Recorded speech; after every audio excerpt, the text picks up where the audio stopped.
So I met Stefan through a good friend of mine, David, who is not got his face video on. He might have just on the phone too. Oh, he's on the phone, right? So so David, who's a good friend of mine from many years ago. But we both go back to Towers Parent, which is obviously where I say I grew up. I met Stefan, who is genuinely fascinating on the behavioural economic side of and in relation to pensions. And I don't know if you've had a chance to have a little look at what Stefan's done, but highly appropriate for our audience in terms of the roles that in the past that Stefan's had in terms of financial services, Scandia and places like that. But really what Stefan is going to do tonight is really what you've been doing more recently in terms of the presenting part and I guess the academic side of your world. And that's really, I guess, what was exciting. And I was so pleased when you said yes. I thought, oh, I'll ask Stefan, thinking, may not get you to be able to do this, but I'm thrilled that you're able to join us because I think this group will love it. Happy to be here. I prepared a couple of slides. Should we put them up? Yeah, you can share those. I think you should be able to do that without any trouble. Yeah, it's possible. And I'm not sure if you can because oh, you can. Wow. And then I need to put it in presentation mode, right? Like that. Perfect. So I'm happy to be here. It's great. And my background is to a large extent in pension policy. I think I need to lower the volume here, avoid feedback.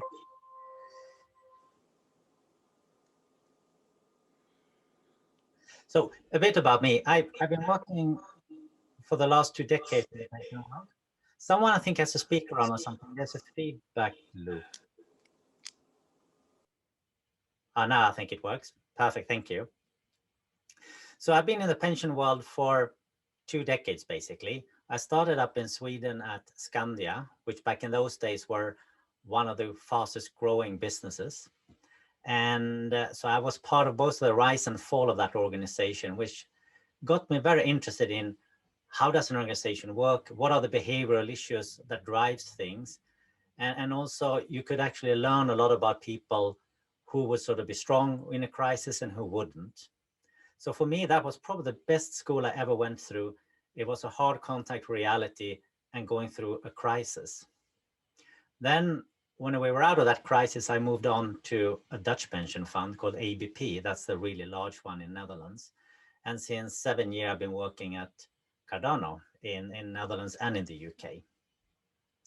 And I had a couple of interesting projects around pension policy and pension design in both Sweden, UK, and also Netherlands. And I had a presentation earlier today at the IPE conference about what did I learn looking at the pension reforms and how sort of politics influence when we make pension reforms. And I think there's going to be a lot of interesting stuff here, particularly when you're thinking about how does our industry work, because pension, we have to remember it, it is not a financial product. It's actually, it's mandatory self-finance social security. So it's not a really cool product you buy, you sort of end up getting it. So I have a favorite topic at this point, and I'm talking a lot about the engagement fallacy. What I mean by that is typically the story goes like following. We learn in school that every individual is economically rational and optimize their utility. This is standard school book academics. And pension is probably one of your biggest assets. So definitely you should be interested in that if you're rational, because it's going to have a massive impact on your future utility. But when we look at it, people are not particularly interested. So then we say, hey, there must be some hurdles here, why we're not doing it, and we need to overcome them. So probably you don't know enough, so we need to educate people so they really realize how important this is. And when that doesn't really work, we say, well, maybe we need more transparency, we need more information, we need to engage people so they really realize how important this is and do what we want them to do. The only problem with this narrative is that it's kind of wrong in the beginning. We are not are not sort of financially optimizing our decisions. So the problem we're facing here is that when we make pension policy or pension products and things like that, we should actually make products that fit how we behave.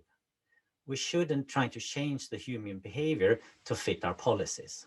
And I think this is a very, very important message I have. And the reason why so much is sort of strange and doesn't really work when you're thinking about pension policy. So how come that we ended up in this situation? Well, in this, think about pension policy the following. We have the world.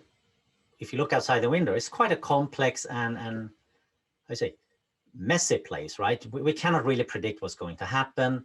There's a new innovation, we adapt to it, we change our behavior, new policies are introduced, we don't really know what the consequences are going to be.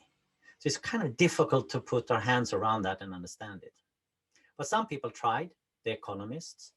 They came up with a very interesting approximation of the world. They make a model of the world, a very brutal approximation actually, so back on the envelope calculation. And it's really good in one sense because we gather all the information, we're trying to get it organize and structure our information, and it will help us ask the right questions. But there are many different economic models around. And then when you look at political ideology, which basically drives pension policy, well, an ideology need to have a foundation, and typically they go back and look at an economic theory and make it the foundation. So if you're a bit of if you're a left-wing politician, you look in the direction of Karl Marx. If you're a right-wing politician, you look in the way of Milton Friedman. So then when we want to make pension policies, often it takes like 2 decades from we make the decision on the policy side until we actually see the results in the real life. So even if we know the road is relatively straight, there's like a big roadblock in the middle, which is basically a political roadblock. And when we come to that one, we have a big discussion, turn left, turn right. And my experience working with some politicians in different countries, this is the biggest challenge we face, because people are thinking from an approximation of an approximation and not looking at the real world, how the real world works. And that is actually quite difficult, because it's difficult to get the arguments to get through, because an ideology is also very strong.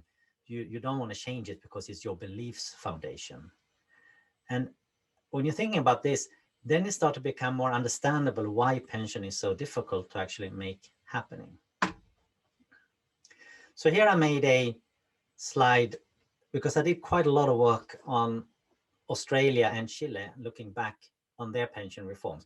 I'm sorry, this sounds kind of horribly boring, but don't worry, pension is boring. It should always work. So it's actually good to be boring.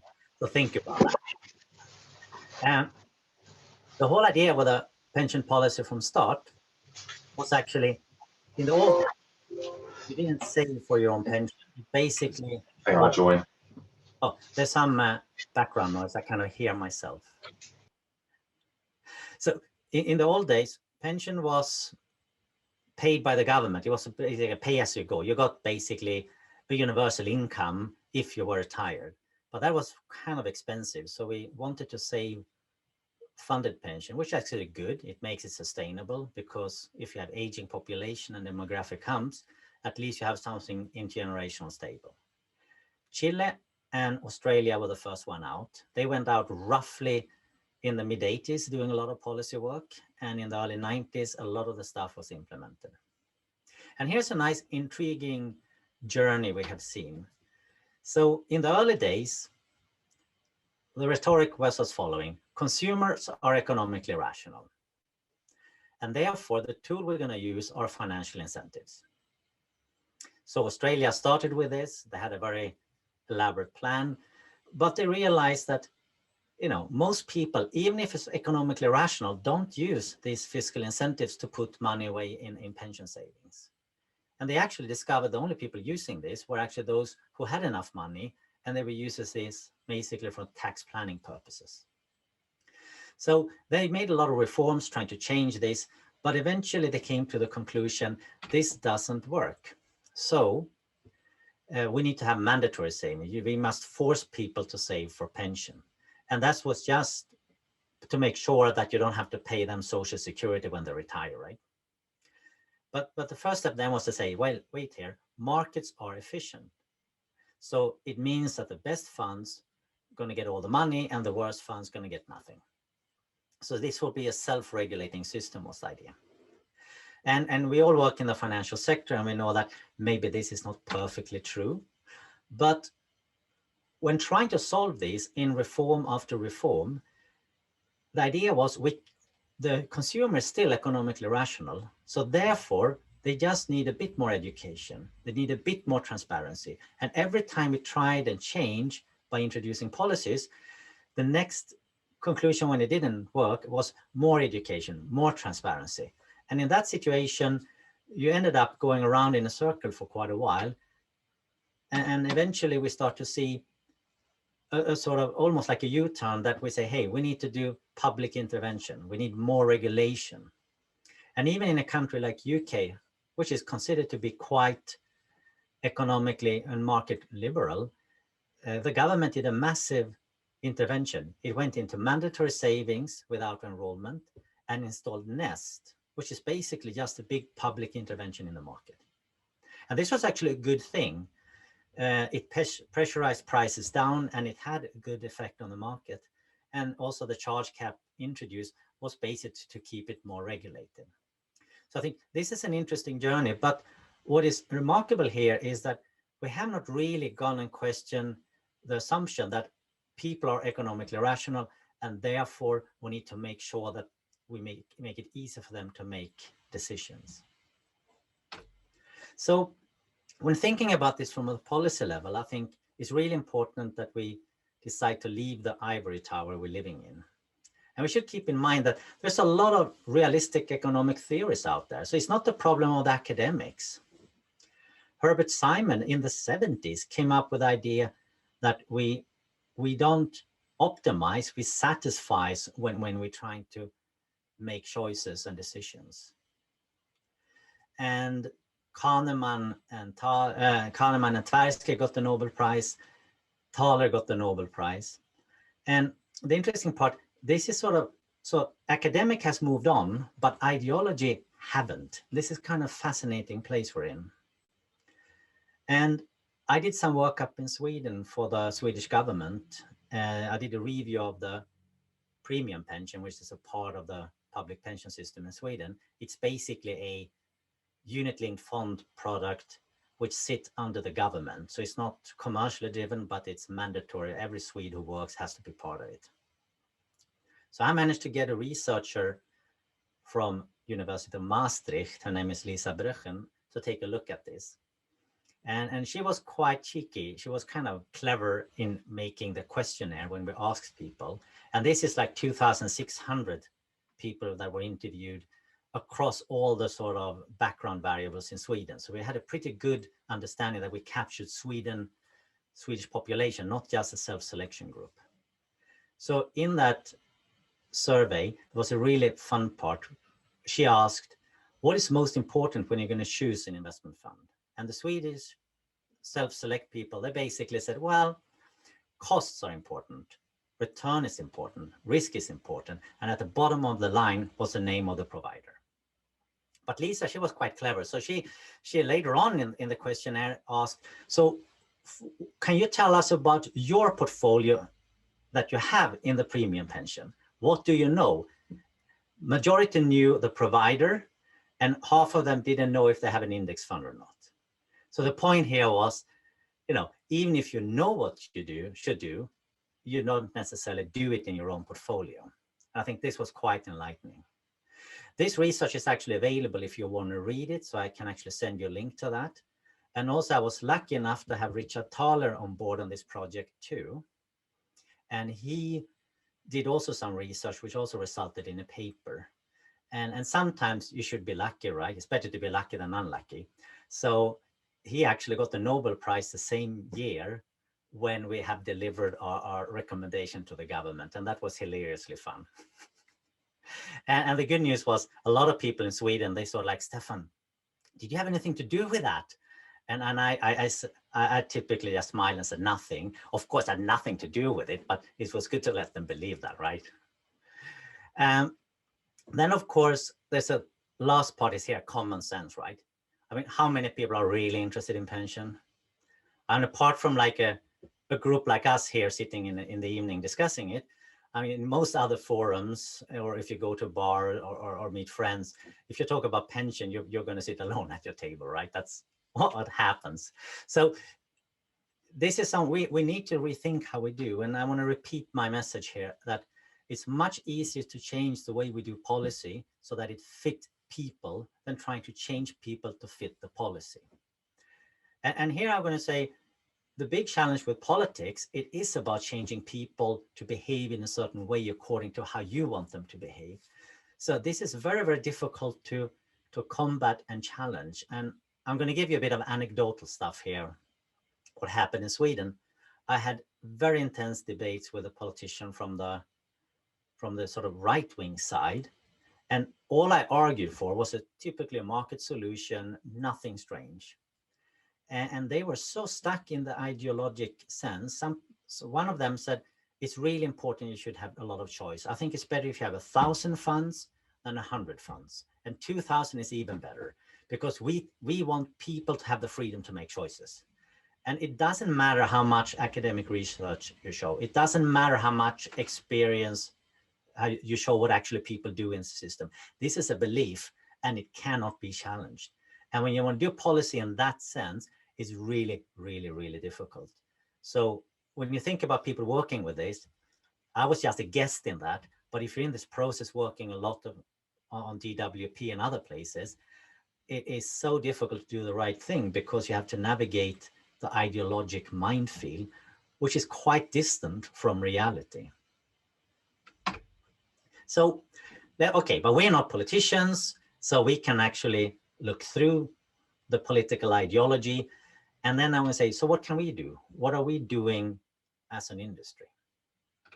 So if we really look into the mirror, I think we have a bit too good view of ourselves. So we look in the mirror and see a king while we probably aren't. And when we do things for our members, I think we look too much into ourselves. It's a lot of stuff are built by experts for experts. And if we look at the broad majority, I would say 10% is perhaps interested in pension of everybody who has it. So we're building tools and stuff for the interested people. And we can probably transform them into become engaged because they have an interest in the beginning. But most people are actually not interested and they're going to stay unengaged no matter how much you try. And I think this is really the challenge we face in the financial sector in general, I think, but particularly in pension. And when you talk to the people on the, a pension provider, say, so how's your engagement? How does it go? They start showing numbers on, well, we send out an email and this amount of percent actually open the email. And those who open the email, a certain percentage click on the link. And then you say, oh, those who follow the link, how many stay more than 1 minute on your website? And you're wondering, wait a minute, this sounds like retail marketing. You're going to get onto the Amazon and buy something, but we're trying to do pensions here. But we measure it in I think in a very strange way when we talk about engagement. That's why I call it the engagement fallacy. And you probably know about Peter Drucker. He's sort of the famous management guru, and he came up with, what gets measured gets managed. And I think when we look at this, I think it's probably more fair to say what can be measured gets managed when you think about what we communicate and what we measure and how we're trying to assess engagement. Another point which I found challenging when you talk about engagement, because there's sort of an assumption that more engagement is kind of always better. You will get better outcomes if you're more engaged. And then I was taking a step back and thinking about this and saying, well, when you're saving for pension, how many things are you really going to be able to look at? Well, you can change your contributions. That's something you can do when you're going to retire. Changes to your social relationship, beneficiaries. what kind of product you want, target when you're going to retire, is it a lump sum or an annuity or whatever. But there's a limited set of things you can get engaged in when it comes to pension. It's not like so much things you can do with it. But then if you really go in and often to your website, you're probably doing a lot of trading in your retirement portfolio. That's the only reason why you would like to go there. So then if you start trading a lot in your portfolio, and you're by then defined as engaged, but does it lead to better outcome? I think we know that those who trade a lot are actually getting worse outcomes than if you stay in the default. And I think Sam said to me, she captured this very beautifully.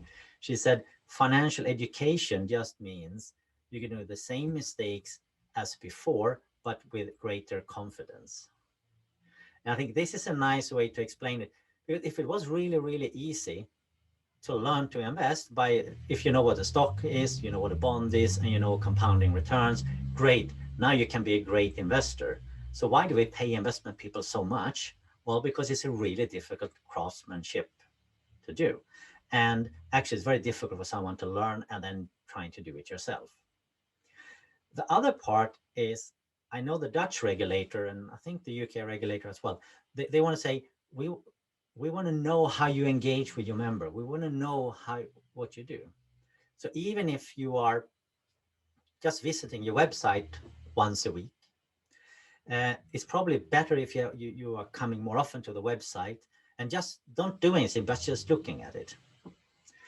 And the only thing you can look at if you go in weekly is basically the size of your pension pot. But that's going to go up and down with the financial markets. And then we know from behavioral that we are risk averse, which means basically we hate a loss twice as much as we love a gain. And if you're thinking about it, in a good year, say your pot is growing by 10%, that's good news. But if you look every week, you have 52 weeks. But on average, if it takes 2 good weeks to offset a bad week emotionally, so you're feeling good about it, you are very likely to end up feeling really bad even in a good year. So the question is, if you engage too much looking at your stuff, you might actually feel worse off and therefore be more disengaged actually mentally towards your pension. So here comes my insights.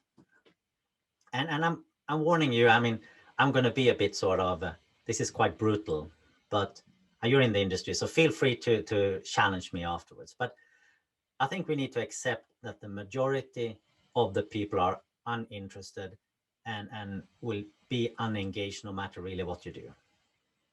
And there is a really interesting old computer scientist. His name is Calvin Morse.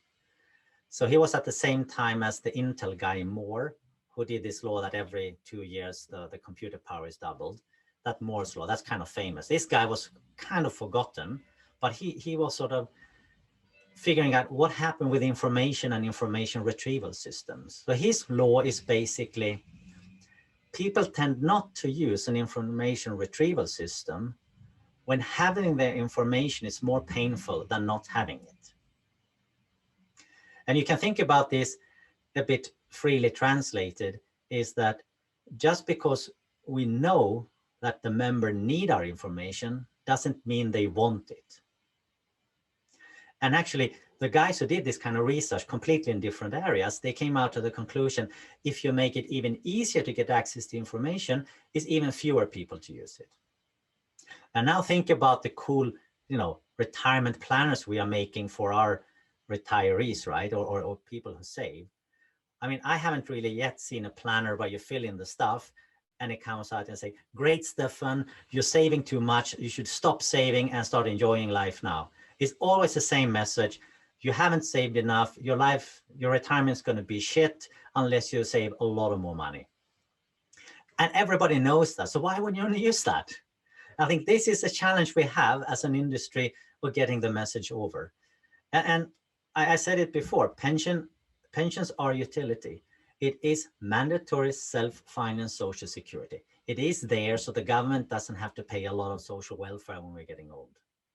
So this is like horribly, horribly boring, right? It is, I mean, your electricity bill is kind of sexy compared to this, or your broadband provider.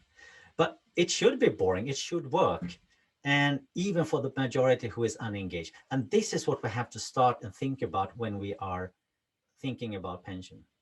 So how should you build it then? Well, this is kind of standard, you all heard about, it's nothing new, but we need to have strong defaults. So 90% of the people or 95% of the people are not going to do anything. So they need to end up in a default solution that is really good. And I would say the solution is really good if it's very difficult for someone who want to do self-selection to put together a portfolio that is much better than the default. That should be really difficult. Then you have a very good default. I think people should be allowed to make choices if you want to, but you shouldn't overwhelm them with 500 funds and stuff like that. You should have a relatively limited amount of investment choices. In the industry today, I think we are pretty thinking this is how we do it today. But when I spoke with the politicians in Sweden, they said, no. It's important to have funds, the more the better, at least some of them said. And then what we also learned, I think, looking at other countries, is that competition works, but not on retail level, it works on institutional level. So I think with pension, I like the situation, for example, in the UK, where employers are actually procuring pension instead of the individual has to go to a financial service provider to do it. You get a much better deal when you can come as a group to get the price. And so when thinking about how to build things, I think this is a good framework where you're going to end up decently well as a pension provider, but also as a member or a policymaker. So then if we're thinking ahead, what is sort of, if you're a fiduciary role, and that is also as a trustee, as a provider, or anyone basically who are in the decision power in our sector, I would say we have to ask ourselves about engagement. So what are the number of critical decisions we have to make during a lifetime? Well, number one, how much to contribute. Number two, when to retire. But I don't really know if it's my decision. I might actually be laid off before I can retire. Changes in my life, if sort of I get married, divorced, etc. The goal I'm looking for, what I'm targeting, an income, a lump sum, and then actually a decision when I retire. They probably can do a little bit more decision, but during the whole lifetime, it's about 5 or 10 really important decisions that will determine if you're engaged or not. If you've done stuff on this, what I said, it's selected a retirement age, change your contribution, thought about what kind of product you want. Those three basically make you quite an engaged member, much more than someone going in every week and trading in the savings portfolio. And then when we kind of thought about that, we also need to say, when should we engage with a member? So we should be able to we should kind of provide the member with what they want when they need it. And then I think we can do proper engagement with our members rather than going out and just sort of come to our website and look at this kind of new cool planner we made for you. So it means much more personalization in my view. And then I think when it comes to taking the fiduciary responsibility as well, going forward, I think we need to discuss what does success look like as in a scheme, and what should we focus on?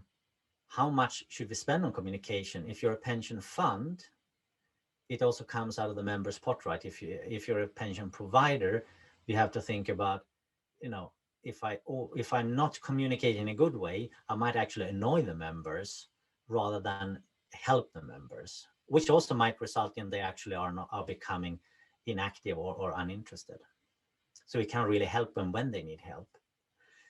And another area where I think I'm a bit controversial, maybe I'm actually going backwards, but I think we should be quite paternalistic when it comes to pension, because for those who end up in the default choice, well, they are either picking it because they like it or they're totally unengaged. So it's actually our responsibility there to make the difficult trade-offs for the members, because they are not doing it. And we are the experts. And one nice example is, I know that Nest have this idea that young people are more doesn't like risk less than older people. So when you join, you have less risk in the early years, and then they scale it up a bit towards the end. You can say, yes, from a behavioral perspective and from a risk preference perspective is probably correct. But actually, is it the best thing we can do for the member, knowing that when you're young, you actually have time to take more risk? Time is on your side, so to say, but when you're older, you have to be more careful. So in the fiduciary responsibility, we have also to figure out how paternalistic should we be and how much should we sort of put our own thinking into it. I think when it comes to ESG as well, this is something the fiduciary role is to think about it, partly from a sort of investment perspective, risk return perspective, but also from, instead of going and asking members, do you want it, yes or no? Actually, if 95% are uninterested or won't react, it's much better they're trying to figure out what to do from in the fiduciary role than trying to go in and ask like 10 members what they think. So I think this is probably, I'm going to wrap up now, but so my remarks around engagement, I think, is when you think in terms of policy or product design, you know, accept people for who they are. Don't try to change them into fit an ideology. It's much easier to be a realist and pragmatic than trying to change people. And I think people also, since it's a utility, they don't want to put so much effort into it. And I think we as an industry, we should take and do the difficult trade-offs. Actually, that's why we are hired by the members in the first place. And I think we really need to rethink the objectives of engagement when it comes to pension. I think some of this is also transferable back into almost most financial products, but pension is sort of the low intensity product. So I think it's even more important there. So now I need some help on to stop sharing. So that was my little story today. Did I shock anyone, or do you agree with me? Well, I don't think you'll get, well, you will probably get some disagreement, but we'll come on to that in a minute. But before I open it up, and just, I mean, one of the questions I've got for you is, because I completely agree with you on all of that, but it still doesn't address the issue of the fact that actually the defaults that are in place probably still mean that people aren't saving enough. So, yeah, and there's that tension between, well, we can't just go and take half of people's salaries off them at 25 so that we know they'll be okay when they retire. I mean, that comes back to your policy stress, if you like, again. And maybe the government wouldn't get voted back in, so they won't do it and all that type of stuff. But so I guess my question is around, so who's got the fiduciary duty around trying to democratize savings and trying to get people to, potentially save more earlier, or do more earlier, because we all know the sooner you start, the easier it is, right? So how does that work? Well, if you look at what happened in the past, before auto enrollment, hardly anyone saved, right? Or half of the UK population didn't save. And when you made it mandatory, people started to save. And of course, you most end up on the minimum level, right? Because that's what sort of, it seems to be the sufficient level. So I think from that perspective, if you really want this to happen, I think it's the politicians who have to increase the minimum contribution rate to auto enrollment, for example. And they have the right to do that, I think, because if they don't, it might actually be more people going to end up having to have social welfare from the state. So it's a way to sort of, for the state to make sure that they don't have to pay you money when you're getting older. That's why you don't have to pay tax on the contribution going into the system. So it's one thing. This is, I see it as mandatory self-finance social security more than a savings product. Once you take your money you already have and you want to save for a car or anything else, that's a completely different ball game, I think.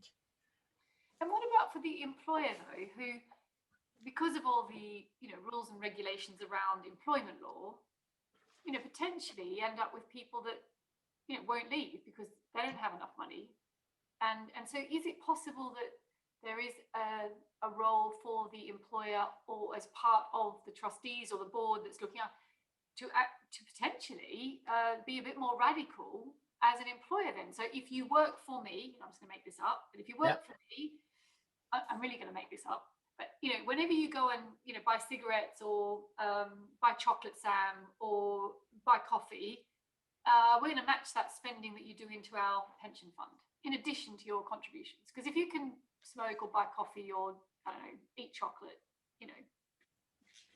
we're going to get you to retirement earlier. I mean, it's quite a radical thought, right? But it comes back to this tension between the paternalistic view and how do you get people to do more. I don't know, anyway. But I think the whole idea with auto enrollment is sort of money disappear from your account before you see them, so to say. And the employer actually, if the employer is really worried, I would just say, well, increase your pension contribution. That's simpler than sort of trying to create incentive. So the employer just puts more in. I mean, they just put more in. So it just costs them more money. Yeah, or they sort of automatically increase also the employee contribution and the employer contribution. I mean, some people run matching contributions, right? And that's basically it, right? And you can basically do what they call save more tomorrow. So when you sign up, you say, we're going to start by this and eventually increase it. So you could also say for people that you're worried about that actually when you're young, you might have other things. You will need to pay your house or buy your car. So maybe you can increase the contributions as a proportion of your income as you're getting older. If as an employer, you can do that. Because it's very easy for an employer to say, well, here's some financial wellness, go off, let people learn to save more. If they really can, they actually say, well, instead of giving you that wellness service, I put more money on your pension, right? You need to, if the employer has a problem, they have to solve it and they have to pay for it. And the way to do that is, in my opinion, through higher pensions. If you as an individual say, hey, I want to save more, then of course, instead of having that latte every day, you can save some money into your savings account, right? Then it's a brilliant idea.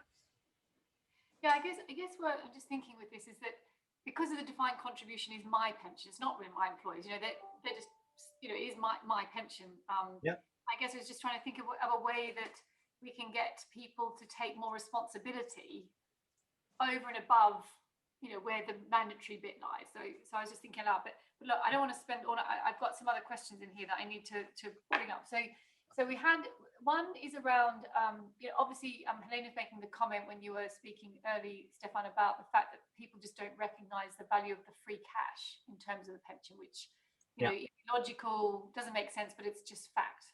So although I have a little view on that, which is that I think we aren't good enough at signposting it as free cash, everywhere, because I don't remember ever being offered free cash.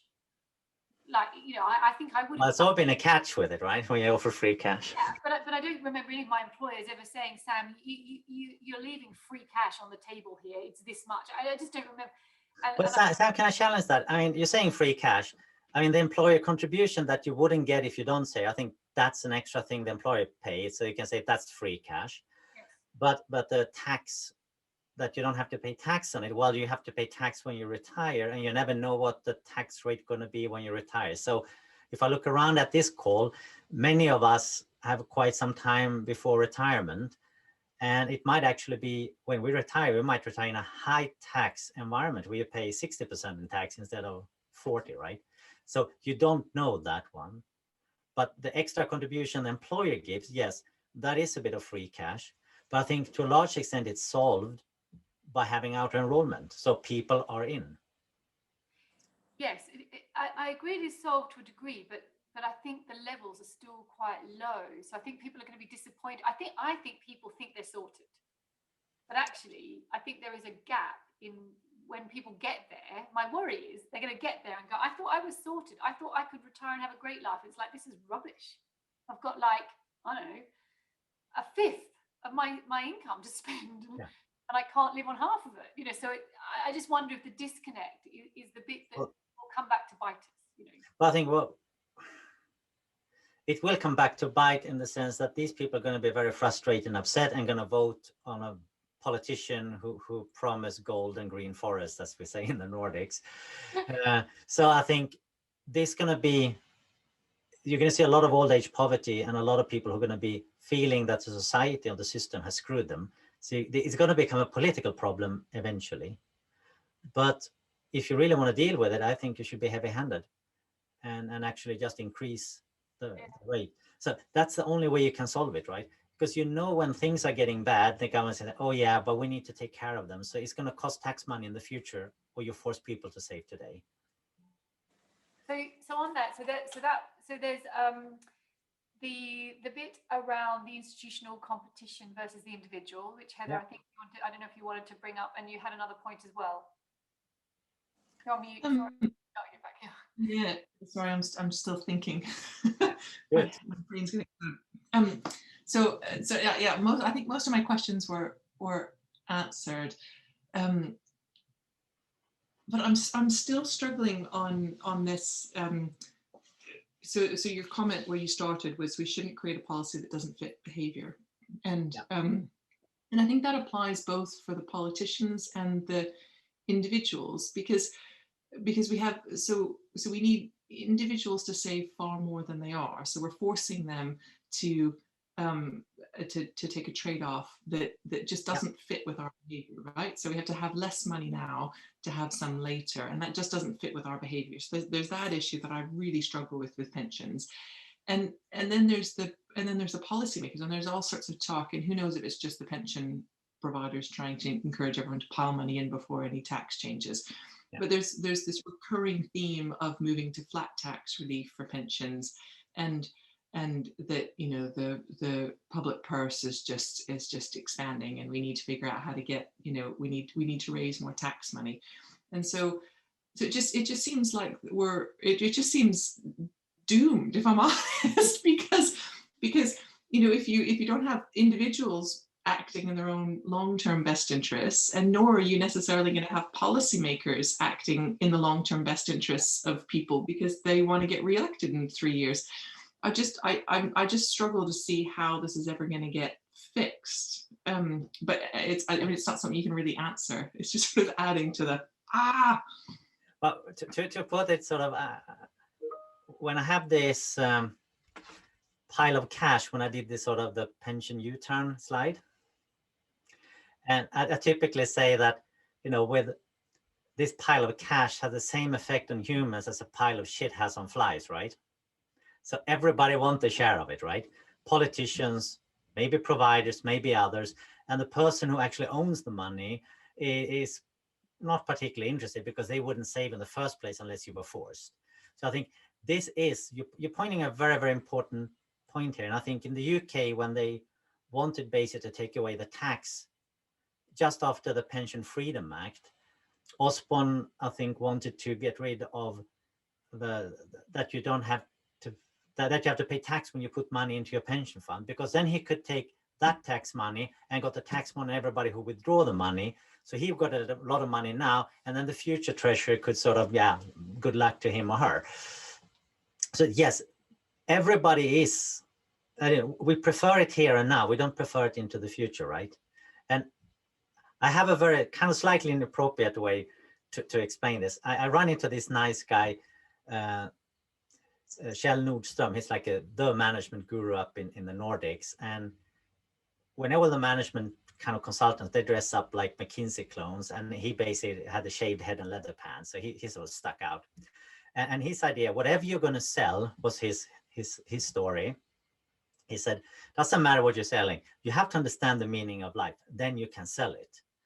And then he sort of, it was a bit of a silence. And he said, so what is the meaning of life? And no one said. And he said, it's two things, sex and shopping, and no point postponing either of them until retirement. So I think this is a good example of actually, we don't want to wait. We want it here and now, and saving is difficult. And if you leave people to their own devices, unless you're in the high income earners like we are, it's really difficult to save money, because you need to make both ends meet, and actually have a system that forces you to save.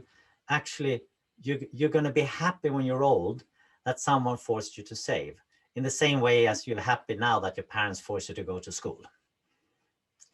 So I think there is an element here that goes a generational knowledge. We know this is good, so we need to have it in place. And if we don't do it, we're going to end up in bad times. What I'm worried about when I look at politics and society in general is that we're becoming more and more short term in many of our decisions. And I think, for example, climate change is the ultimate long-term problem. If we don't solve it, it's going to be really bad. But we don't really want to solve it because it's kind of, we don't want to change our way of life, right? So, what do you think on that though? Because there is a big, so I think that there is a big, there is much more interest, and maybe, I mean, I don't want to say young or old, but from a certain segment of society that is absolutely, genuinely, I think, willing to give up return in order to do better things with their money. And so do you think that will have an impact on what we do and how we do it? I would say this, if take climate change as an example, I would argue very simplistically that this is the biggest shift we're going to experience probably, you know, since the Holocene, right? The Holocene is when we sort of, the stable climate we live in. 10,000 years has been brilliant, stable climate, then when the whole civilization grew. And we might actually be putting that out of balance. We're going to end up in a much more warmer, more volatile weather and so forth. That's going to redraw every business we know. Yeah, because I mean, just on that, I mean, we've got, I mean, obviously I'm Australian, you know, way back. And friends, you know, just the other day, it's November, which is actually, well, it's actually now the first day of summer, you know, December, but November, when I was chatting to them just a few on the weekend, and you know, they hit 46.9 degrees during the day. You know, it's not even summer. Yeah. And there is only so much heat that human beings can actually live and operate in.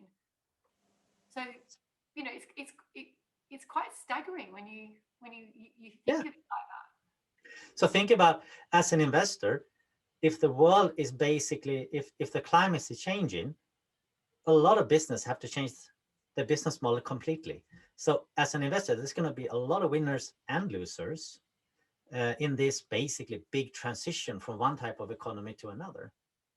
And so as an investor, whether you believe it or not, you must think about it, because it's going to be one of the most important things that are going to impact your portfolio. So I would say it's not something you should do because you like to save the climate. You should say, wait a minute, this is a big structural shift we're facing. And if we're not careful here, we might actually end up losing quite a lot of money instead of gaining a lot of money. And I think as an investor, you can invest more in companies that you think are sustainable. But ultimately, what the government in the UK is doing now by saying we need to be carbon neutral by 2050, I mean, that's the stuff we need to do. If you would put a ban on selling diesel cars and petrol cars, or a ban on using cement and force people to use other materials that are more environmentally friendly, I think if you want to move quick, that's the way. And I would say, if you would forbid diesel and gasoline cars 5 years from now, you're going to see so much innovation and creativity that we're probably going to meet the needs we're going to have. So sometimes you also need a sort of a tough challenge, but the investment industry cannot provide that. The government can, and then the investment industry can respond by investing in the right companies or new growth. And it might be like a massive growth thing, right? What's it called? Schumpeter, he said, creative destruction, right? There's a lot of old structure that has to go and give place for new, and that's kind of where growth is going to come from. So I don't see it sort of it's doable, I think, but you need some sort of political nudging and pushing for it. I think the industry itself can do its part, but it cannot solve the problem alone. We've got 5 minutes left, so just anyone else got anything specific to ask Stefan before we finish up? Because otherwise, the other thing that's just in the chat room that, you know, I'm looking at here is, you know, if you look back through, you know, I mean, coming back to these savings, you know, how do we, you know, I mean, I think we're not accepting as bluntly that we just have to give up and go away on this pension saving, in that the man from the Peru, if you think back, came to the door, collected the money. I mean, without that, there would be people now that didn't have savings, as a result. I remember there was a cab driver in Scotland who dropped me off at Standard Life, actually their offices once, and he was speaking so highly of that company because he said that through thick and thin, he kept up his contributions to his pension. But ironically, the reason he did that is because he wanted to be able to retire and play golf with all his rich colleagues that worked for companies like Standard Life. So he was really worried being a taxi driver. Yeah. He was going to end up actually, not able to play golf, which was his passion. And he said, but the irony is, he said, I can play golf, but none of my wealthy friends can. And he was a bit bemused by that, and still working part-time as a retired cab driver. He said, because there's not enough of them. And I thought that was a really interesting thing about, he had been militant all the way through, and yet, other people who had perhaps not been quite as conscientious as him, hadn't got themselves in a good place, even though they earn a lot more money, they spend a lot more too, right? So, it kind of works both ways. Yeah, I would argue, I wrote some point, and I think it's an old thing. It's not the income that make you rich, but the size of your spending, right? And I think it's getting harder, I think personally, because of the way we don't have cash anymore. I think it's more difficult to slightly see the tangible connection between what you spend and that going out of your account. I do think there's something there that slightly puts a gap between you and that. Yeah, but I think when you think about all this business model, which is based on a Netflix model, right? You pay every month a fee until you don't want to do it anymore. Those are the most dangerous ones, right? So it's good because in pension, they take money every month and put it in your pension pot. That's great. And on the other hand, Netflix takes a monthly amount. And if you stop watching it for a year, you probably haven't forgot to cancel it, and it's still draining your income. So I think all these sort of automatic billing models, I think is probably worse than because you don't see what's happening, or it's sort of gone. It's mentally taken care of. And that's why they all have these models. I was really totally fooled once. There was this nice person coming up to me and saying, do you want to save animals? So I signed up to give €1 a month. And I'm still doing that because I never came around or stopped doing it, right? So I find it a lot of these models are based on our biases as well. So we have to be a bit vigilant about it. And I think tools that can help you say, what are you spending on what, could actually be quite useful for people if they want to look at it now and then to say, what am I really burning my money on? Is there something else I can do to actually get what I get more pleasure out of? Yeah, because I think, for us, I mean, I don't do the lottery. I don't know how many people do the lottery, right? I just don't do it. But my other half, he can't help himself. He just loves doing the lottery, even though it's like ridiculous. But he says to me, you have to be in it to win it, which has a point. But I did notice that lottery spend had increased. So it was interesting, that I saw it, and he's had to take it back down again, because it's like there is being in it to win it, and then there's like funding the lottery, right? Yeah.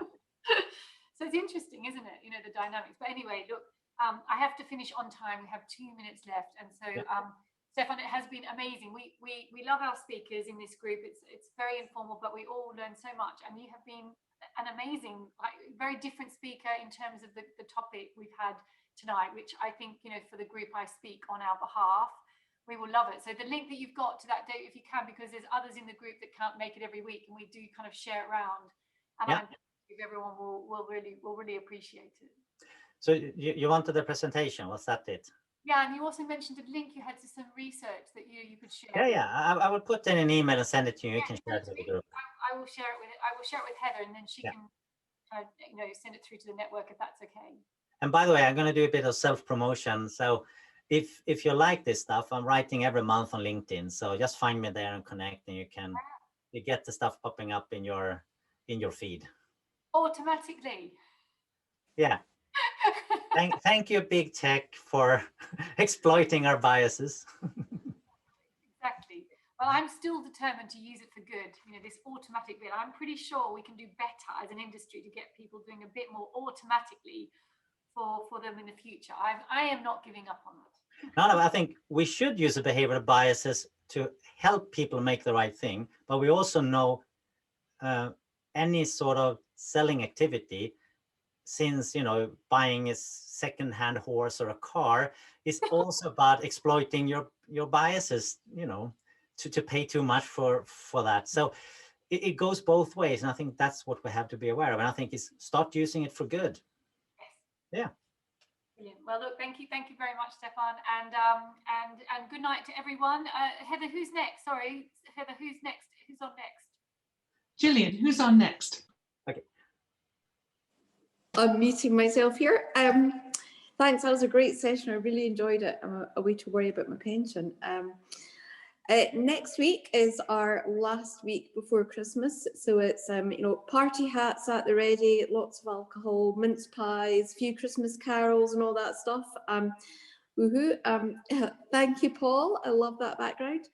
I am going to be joined next week by Twink, or commonly known as Georgina Fields. My first question to her is, how did she get that nickname? Because I still haven't worked it out.